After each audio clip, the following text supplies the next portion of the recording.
Welcome back, ladies and gentlemen, tankers of Blitz Universe, to the channel. Good to see you all here again. We have a review of the AMX 1357, the Tier 7 French Premium Light Tank. And it's available for the second time in WoT Blitz, and I decided to take it out for a spin just to show what it was like now. There has been some changes in the camo values, I'm going to talk about that later. And as per usual, I have 3 games for you to show. The real-life AMX 13 was actually not designed as a light tank, it was designed as a tank hunter. For reconnaissance missions, the French had the Panhard EBR, that 8-wheeled armored car. And yes, that's a tank that is available now in World of Tanks PC as well. So it will be interesting to see if Wargaming decides to add this tank, the Panhard, to Blitz as well. I have no information on that before people will say, well, martindogger said on his video that Wargaming are adding the Panhard to Blitz. I have no info on that, if they will, but I think it will be interesting to see. They've added it to PC, so why not to Blitz? The AMX 13 series was, as said, designed to be a form of a tank hunter.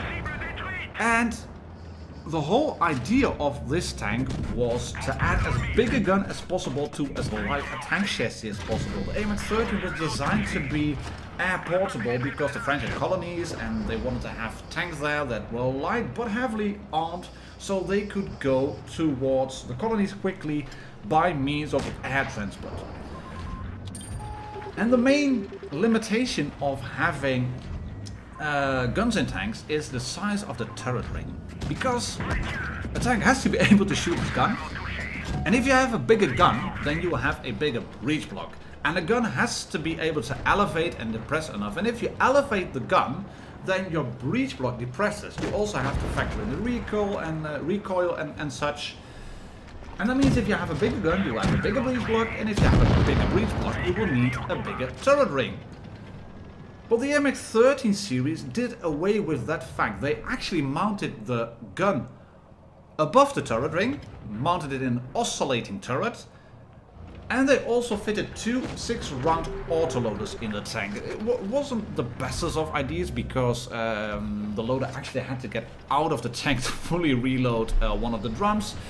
But the weight of the tank, it was really tiny, and it was possible to use this tank to, well, get quite a big gun onto a very light and small chassis. And it was a technological novelty. It was a very good export success. It was used with the Dutch army as well, the AMX 1375. And the AMX 1357 in-game is more or less the prototype. You can see it hasn't got an idler wheel at the back. The AMX 1375 does have that. But it runs on its tracks. The rear wheel also serves to keep the track tensioned. And yeah, I think it's an enjoyable drive in Blitz as well. It has a 6-shot autoloader. And here you can see the equipment I'm using, the ammunition I'm using on the tank. Nothing really special, except for the fact that it's an autoloader. It only has AP and APCR for ammunition. And here's my equipment loadout, pretty much straightforward. I'm using the calibrated shells because it has really low penetration. And the rest is just a setup to make it a drive-by shooting run and gun tank. Why is that? I'm going to show you. Because looking at the parameters of the AMX 1357, you can see that the hit point pool, it's not too bad actually, and view range isn't too bad compared to the Tier 7 light tanks, but your penetration is really low, and the alpha per shot is only 90. Burst damage, brilliant, 540, but look at this, if you compare it to all Tier 7 tanks, it's so low. The DPM is fine, that's fine, and no problem without that, and the penetration is bad. And yes, the burst damage is brilliant, but that's provided you get all 6 shots in with AP. If you lower it to APCR, it's 450, still quite good, but the DPM drops to 1712. And if you are in a Tier 7 battle, you can get away with it probably, because you face Tier 6 tanks, but if you're in a Tier 8 battle, not brilliant, not brilliant at all. However, the rate of fire, really good. Magazine reload time, not too bad. Magazine size, 6 shots. permatrack for the win. And the gun handling, well, I quite like that actually. I do have to mention one thing. Use the armor profile. Use the armor profile against tier 8. Here it is against tier 6. Anything will penetrate. But there's one thing I should mention as well, because it's really applicable to the AMX 1357. Bushka did a review on it, Skate Extreme did a review on it, and Skate actually named it I Can Still See You. The AMX 1357, being that really small, classified quote-unquote light tank that it was, it had the same camo values as the Lorraine 40T. And yes, that was on the move, as well as standing still. This tank, in its previous incarnation, had no light tank camouflage in that it retains the camo value while driving. And I know Wargaming are talking about light tanks and considering light tanks as fast tanks mostly. And maybe it would go too far to really give it a proper light tank camo so that it wouldn't get spotted until you are within 120 meters, because the game is a mobile game. And I do spot up that, what is it? I think it's the Indian Panzer or the T10, T26E4, and then now spot the AMX 1390 as well. And there we go. We can track him in place and use the machine gun and shoot him again and shoot him again and then kill him. And he's down. I've done some assistance damage thanks to tracking. But you can also see that at AMX 1390, he is going down really quickly. And why am I mentioning this? This is a light tank, and I'm not quite sure if people are aware of the fact that light tanks don't always have light tank camouflage.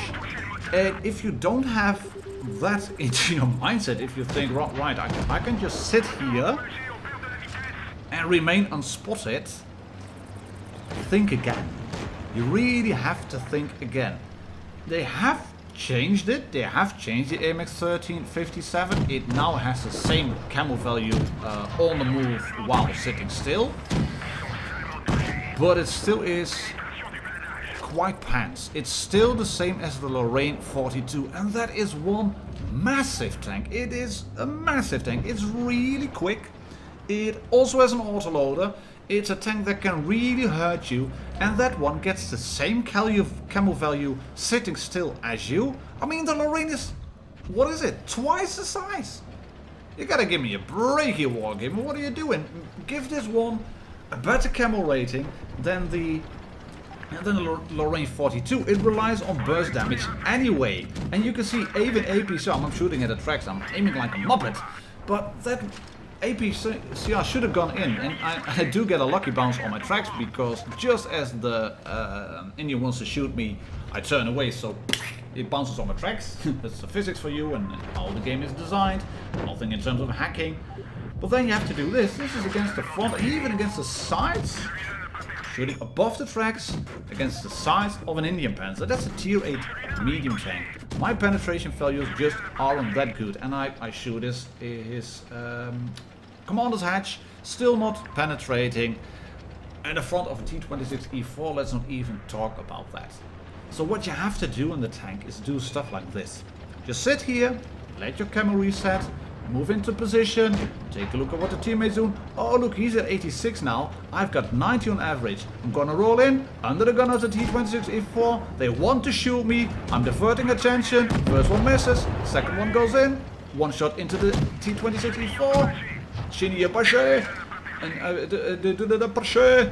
Something like that, which means you're a freaking French tank.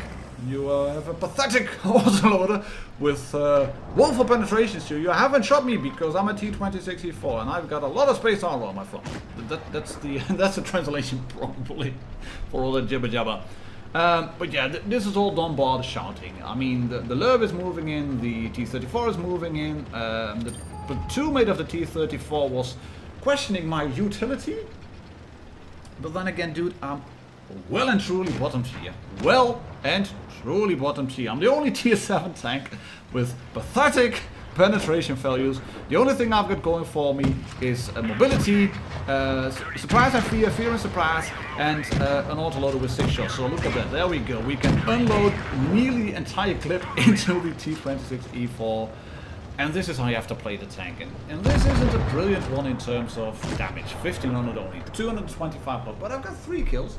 I like that. AMX 1390 killed, T28 HCC killed. I killed the, what was it again? The Indian Panzer.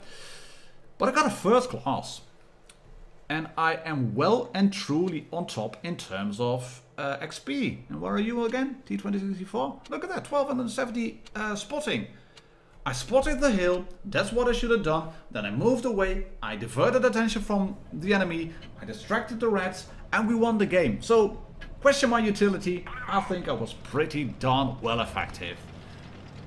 And this one is Supremacy. And again, we are bottom tier, as you can see. Some big guns on red team, an ISU 152, they have a Lorraine 42 actually, so I'm moving in over here. I want to spot any tanks going in. Oh, hello Lorraine. Move away, am I spotted? Spotted. That wasn't supposed to happen. Right, I'm using the boxes to go down here again, drift a little bit around, let my camo reset. Hopefully I'm reset by now. I'm again going to use the push, and I can get a shot in on that AMX 5100. First shot, long range, but I've done my first bit of damage. And I'm going to be just a little sneaky bugger. Just a little sneaky bug. I'm reloading. I want a full clip. The Lorraine is somewhere down there. I've noticed my AT-15 slowly crawling towards B cap. And we are capturing A. Rest are capturing A. Nothing is happening in terms of capturing. We've lost the T-34-2 to the T-49. But the AT-15 is in B cap and the Lorraine is making a run for it. He's probably on a reload. I can put one shot into him and the next one, and then I'm going to reload. Quick tip, if you don't know how to manually reload your clip, open the ammo selector, tap twice on the shell you want to load, and it will reload, because then you can do stuff like this. There we go. 1, 2, 3, 4, 5, 6. 18. ISU takes the kill, but I don't mind with that. I unloaded a nearly full clip into that AMX 5100 while he was distracted, and then the big gun on my team finished off. And that's my main focus now. I want to keep my big guns in the game. I want to keep the AT-15 alive. I want to keep the ISU alive. So I'm running around, and look at their turrets. They're spinning around. They are trying to follow me, shoot me. But while they are looking towards me, their attention is away. And there goes the AMX 5100. The ISU manages to take him out. And that Tiger is completely out of position now. He went to chase me. That wasn't the best of idea. And then he is shot by the AT-15 and the ISU 152. And I think I've done my job properly here. The ISU is lowish on health, and he's getting shot by the AMX. I know that because I noticed 2 shots popping off of him. There is a T-49. I move behind the AMX. He shoots him once. I can shoot him twice. With the 3rd shot, I kill him. I think it's 3. APCR wasn't really needed, but hey ho. And then I do this. I move away. I turn on the spot. I'm probably unspotted now. And I think the reds are thinking, right, he's going to run away all the way around towards A cap. Well, I had already noticed that AMX over here. Fun fact, if you want to reload your gun manually and get a full clip, you have to press the everyday clip. And I didn't.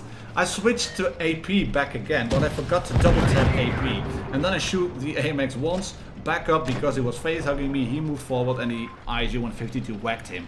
And I basically kept the ISU alive. He was a 1 shot or a half clip to the AMX, and he was 1 shot to a lot of the other tanks, but he's still alive now. So that's good. And the AT-15 is still alive. That ISU 152 is not noticing me. AT-15 pokes around the corner, shoots through the building. Ooh, there we go. And another one, and another one, and another one, and the AT finishes off. Yes, I would have gotten that kill, but I got 2k damage. And again, 5 shots into that ISU 152. If you can do stuff like this, this is going to be a brilliant tank. And I'm playing it on the press account at the moment because the first time around I found this one way too expensive. I'm not sure, as I'm doing the review, I'm not sure how much it will cost second time around. But I still like it. If it's anything sensible, let's say between, let's say a maximum of 8 or 9k. I think 9k is doable if I get full equipment. Then I would recommend it. And why would I recommend this one? well, it's all thrills. You don't have easy games in it, because anything will penetrate you, basically. And you have to keep driving around and find unsuspecting targets, and then you can shoot your full load into them. And it's not a massive credit earner, it may look like it is based on this game, but I got a truckload of credits from a mission, so that boosted my my credit income. But it's just such a fun tank to play. It's such a fun tank to play. Right, that's a review, ladies and gentlemen, tankers of Blitz Universe. My name is martindogger. Please hit the subscribe button if you haven't already, and I'll catch you all on the next one. Cheers and happy tanking!